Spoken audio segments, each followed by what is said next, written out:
This week, the New York Times had some on-the-ground reporting from Ramadi, where aided by the U.S., Iraqi forces retook part of that nation in recent weeks. Now, of course, fighting back against ISIS is a good thing.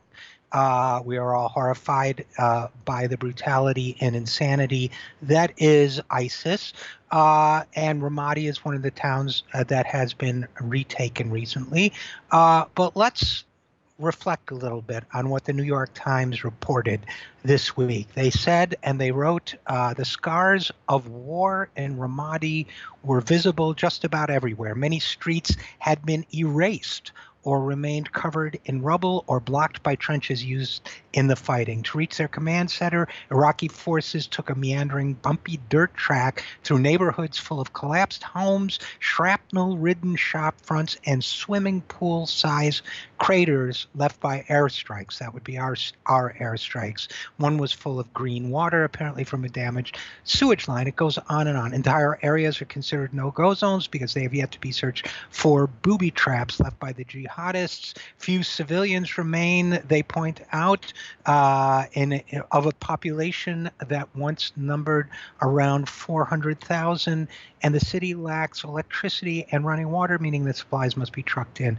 So on. Two rivers flow through the city, and the jihadists blew up bridges that connected neighborhoods. So between the destruction wrought by ISIS and the destruction wrought by our own forces, there is virtually no one there. There is essentially no city left. It reminds me of the general during the war in Vietnam, the American general who said we had to destroy the village in order to save it.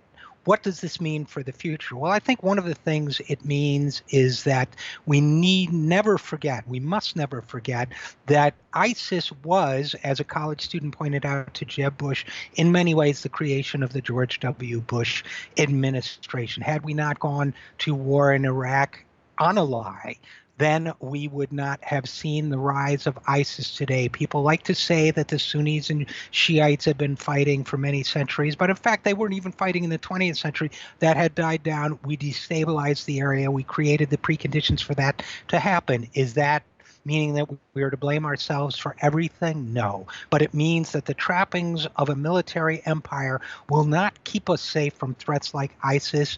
It may, in fact, just cause them to spread. And it means that we will not feel safe as a people if we are spending all our money on false defenses that hurt others abroad and divert resources from what we need here at home. We will remain insecure as our middle class is hollowed out, as poverty rates rise, as disease spreads. We must reorder our priorities to rebuild this country for the people who live here.